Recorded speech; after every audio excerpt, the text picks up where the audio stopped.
I'm Jason Vanlandingham from Vanlandingham Reining Horses. I'm going to be talking to you today about having smooth transitions in your circles. For me, I want to teach my horses a nice relaxed way of doing everything. I want to be able to have them mentally hooked up to me all the time, and if they're mentally hooked up to me listening to my cues, then it's going to give me the better opportunity to have a smooth transition. In my circles, obviously first thing you got to do is have your horse guiding. That's a topic for another day, but I'll walk you through how I go through my transitions.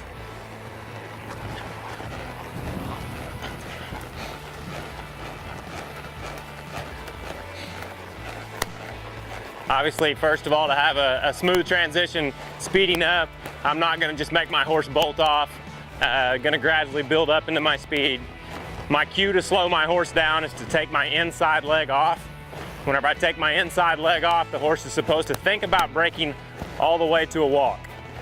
And if I have a horse that is listening to me whenever I take my inside leg off, no matter how fast I'm going, they should be hunting that walk. And if they're really trying to suck back and hit that walk, then I can just squeeze them through with my outside leg. If I have a horse that wants to not slow down whenever I ask them to, or they just downshift one gear instead of coming all the way back, or if they take a trot step whenever I'm coming down to my small slow, then I'm going to back that horse up a couple of steps, turn softly to the inside, and then just lope off and go do it again.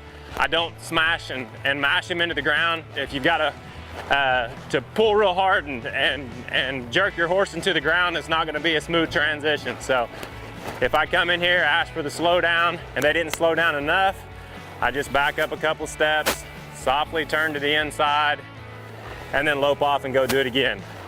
I try to get that horse really listening to my inside leg, and I can do it at whatever speed I'm going at. If they're having a hard time figuring it out from going fast, I'll do it just in a small circle going slow, take that inside leg off, then break all the way back to a walk. I don't want to have to pick my hand up.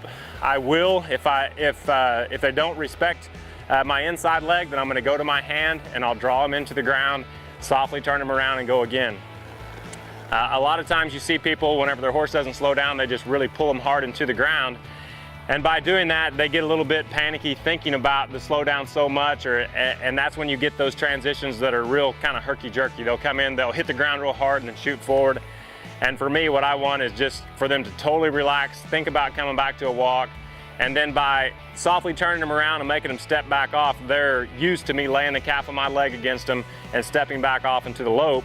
And so whenever I'm showing a horse and I'm running my large fast circle, I come down to my small slow, my horse thinks about breaking to a walk, I can just squeeze with the calf of my leg and step back off into my small slow circle and have a nice, pretty smooth transition without having to use my hand a lot, and without having a horse that gets worried through the transition. So that's the way I go about my smooth transitions in my circles.